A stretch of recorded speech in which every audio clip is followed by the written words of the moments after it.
사랑하는 기쁨의 교회 가족 여러분, 안녕하세요. 오늘은 다 같이 마태복음 25장 31절에서 마지막 절까지의 말씀을 묵상하도록 하겠습니다. 제가 40절까지의 말씀을 읽도록 하겠습니다. 인자가 자기 영광으로 모든 천사와 함께 올 때에 자기 영광의 보좌에 앉으리니 모든 민족을 그 앞에 모으고 각각 구분하기를 목자가 양과 염소를 구분하는 것 같이 하여 양은 그 오른편에 염소는 왼편에 두리라. 그때의 임금이 그 오른편에 있는 자들에게 이르시되 내 아버지께 복받을 자들이여 나와 창세로부터 너희를 위하여 예비된 나라를 상속받으라. 내가 줄일 때에 너희가 먹을 것을 주었고 목마를 때에 마시게 하였고 나그네 되었을 때에 영접하였고 허벗었을 때에 옷을 입혔고 병들었을 때에 돌보았고 옥에 갇혔을 때에 와서 보았느니라. 이에 의인들이 대답하여 이르되 주여 우리가 어느 때에 주께서 줄이신 것을 보고 음식을 대접하였으며 목마르신 것을 보고 마시게 하였나이까. 어느 때에 나그네 되신 것을 보고 영접하였으며 헐벗으신 것을 보고 옷 입혔나이까. 어느 때에 병드신 것이나 옥에 갇히신 것을 보고 가서 배웠나이까 하리니 임금이 대답하여 이르시되 내가 진실로 너희에게 이르노니 너희가 여기 내 형제 중에 지극히 작은 자 하나에게 한 것이 곧 내게 한 것이니라 하시고. 아멘. 오늘 말씀은 마지막 날 이 세상에 어떠한 일들이 있게 될 것인가에 관한 예수님의 말씀입니다. 인자가 자기 영광으로 모든 천사와 함께 올 때에 자기 영광의 보좌에 앉으셔서 이 땅 가운데 행하실 그 일에 대해서 예수님은 제자들에게 말씀하십니다. 오늘 읽은 본문을 흔히 양과 염소의 비유라고 부릅니다. 이 이야기는 심판과 구원의 메시지입니다. 24장 36절부터 시작된 마지막 때에 대한 예수님의 마지막 비유가 오늘 바로 읽으신 양과 염소의 비유입니다. 지금까지 언급되었던 비유들에서 언급된 마지막을 위한 준비가 과연 무엇인지를 오늘 이 말씀을 통해 말해주고 있는 것이죠. 열처녀 비유에서 슬기로운 처녀들이 기름을 준비한다라는 것과 달란트 비유에서 달란트로 장사하여 2배의 이윤을 남긴다라는 것이 과연 어떠한 삶을 말하는 것인지, 어떠한 삶을 도전하는 것인지 오늘 본문은 명확하게 드러내 줍니다. 예수님은 감람산 위에 앉으셔서 다시 오실 왕의 모습으로 오늘 말씀을 전하십니다. 인자의 날이 이르면 마치 목자가 양과 염소를 가르듯 영원한 왕은 사람들을 오른쪽과 왼쪽으로 가를 것입니다. 오른쪽에 있는 사람들은 내 아버지께 복을 받은 사람들입니다. 창세 때부터 너희를 위하여 준비한 이 나라는 예수께서 선포하신 하나님 나라입니다. 예수님은 다니엘의 예언대로 그 영원한 나라에 대한 통치권을 가지고 다시 오실 것입니다. 오른쪽에 있는 사람들이 그 나라를 상속받을 수 있는 이유는 이 땅에 있는 동안 예수님의 필요를 채워 주었기 때문입니다. 그들은 자신들이 언제 예수님의 필요를 채워드렸느냐고 반문합니다. 그러자 예수님은 내 형제자매 가운데 지극히 보잘것없는 사람 하나에게 한 것이 곧 내게 한 것이라고 답하십니다.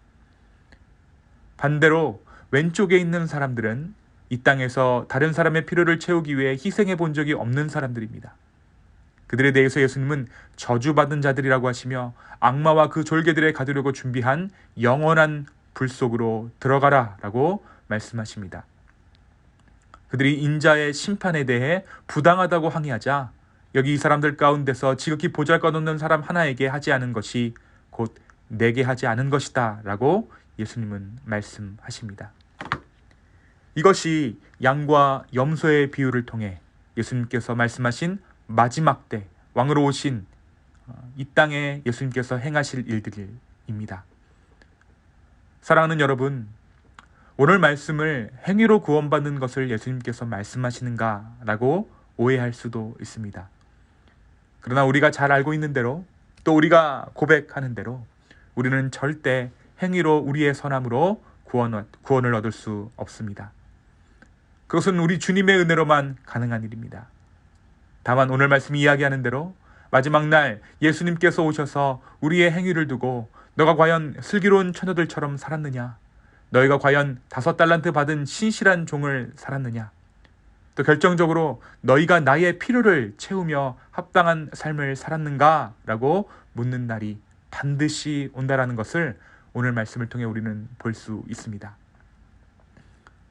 비유들에서 말하는 대로 그날에 슬피 울며 이를 가는 자들이 있을 것입니다. 누군가에게는 세상에서 경험해보지 못했던 잔치를 경험하던 그때에 그 잔치에 들지 못해 우는 자들이 분명 있을 것입니다. 그리고 그때에는 예수를 믿는다는 것이 구원의 티켓이 아닌 삶이어야 했음을 깨닫게 될 것입니다. 오늘 구원받은 자들의 질문을 보시기 바랍니다. 그들은 구원을 받기 위해 이러한 선행을 한 것이 아닙니다. 그저 하나님의 자녀로서 자신들의 이웃을 돌본 것이죠. 그들의 필요가 그들의 눈 가운데 보였고 그들의 필요를 채우는 삶으로 그들은 그들의 삶을 살아갔습니다. 그리고 바로 그것이 구원의 근거가 된다라는 것을 오늘 예수님은 말씀을 통해 보여주고 계십니다. 반대로 구원 얻지 못한 자들의 질문을 보십시오. 그들은 소위 구원의 확신을 가지고 살던 사람들입니다. 우리가 많이 듣는 질문, 당신은 구원의 확신이 있습니까? 하는 질문에 늘 네라고 대답했던 사람들입니다. 사랑하는 기쁨의 교회 여러분, 구원에 합당한 삶, 하나님의 자녀된 삶을 우리는 살아가고 있습니까? 그것은 말씀을 읽고 교회에 봉사하는 것보다 더 근본적인 질문을 우리에게 해봐야 할 것입니다. 과연 나는 우리의 이웃을 돌보고 있습니까? 내 삶이 아닌 다른 사람의 삶을 돌보고 있습니까? 우리의 눈에는 그들의 필요가 보입니까? 오늘 이 말씀을 통해 주님께서 우리에게 허락하신 구원에 합당한 삶이 무엇인지 깨닫게 되기를 소망합니다. 어려운 자들의 필요를 채우는 것이 예수 그리스도의 필요를 채우는 것입니다. 그것이 바로 진정한 예배라는 것이고 그것이 바로 하나님 마음에 합당한 삶이라는 것이죠. 오늘 하루 우리 예수님의 마음에 합당한 삶, 우리 예수님의 필요를 채워드리는 삶, 그 삶을 살아가는 저와 여러분의 오늘 하루 되기를 예수 그리스도의 이름으로 축원합니다. 이 비유에서 우리는 여기 내 형제 자매 가운데 라는 40절의 말씀을 주목할 필요가 있습니다. 사도 바울의 표현대로 예수님은 하늘 아버지의 맏아들이십니다. 그분은 세상 모든 사람들을 당신의 형제 자매로 대하십니다. 하나님을 아버지라고 부르는 사람만이 아닙니다. 하나님을 등지고 사는 사람도 하나님의 자녀이기는 마찬가지입니다. 비유하자면 그들은 집을 떠난 자녀라고 말할 수 있을 것입니다. 하늘 아버지는, 우리 하나님 아버지는 집안에 있는 자식이나 집을 떠난 자식이나 모두를 아끼시고 사랑하시는 아버지십니다. 그렇게 성자 예수님도, 그 아들 예수 그리스도도 그들을 내 형제 자매라고 부르십니다. 그것은 단순한 수사법이 아니었습니다. 형제 자매의 기쁨과 아픔을 자신의 것으로 느낄 정도로 그들을 사랑하셨던 것이죠. 하나님 나라를 사는 사람은 바로 저와 여러분은 이 땅에서 누구를 만나든 예수님을 대한다는 마음으로 정성을 다해야 합니다. 그것이 믿는 사람이 이 땅을 살아가는 방법이고 믿는 사람이 드러내야 할 하나님 백성의 차별성입니다. 어제도 제가 잠깐 나누었지만 혐오와 배제, 인종 간의 갈등이 이 땅에 넘실거리고 있습니다.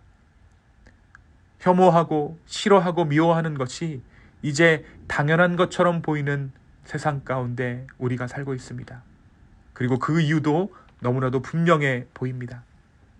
그러나 우리의 삶을 하나님 나라로, 내가 살고 있는 이 땅을 하나님 나라로 살기 위해 백인이 먼저, 흑인이 먼저 회개해야 하는 것이 아닙니다. 바로 하나님의 자녀된 내가 먼저 회개하고 품어야 하는 것이죠. 나로부터 시작되리라는 찬양의 가사처럼 오늘 하루 하나님의 나라가 나로부터 시작됨을 믿게 되는 저와 여러분의 삶 되기를 예수 그리스도의 이름으로 축원합니다. 우리의 삶의 영역에서부터 하나님 나라는 회복되어야 합니다. 진정한 하나님 나라를 상속받으셨습니까? 우리는 우리의 이웃을 돌아보고 있습니까? 이 질문에 네라고 대답할 수 있는 저 여러분의 오늘 하루의 삶 되기를 예수 그리스도의 이름으로 축원합니다. 이 시간 함께 기도하겠습니다. 주님, 우리가 구원에 합당한 삶 살게 하여 주십시오. 하나님 나라의 삶이 어떠한 것인지 오늘 말씀을 통해 말씀해 주시니 감사합니다.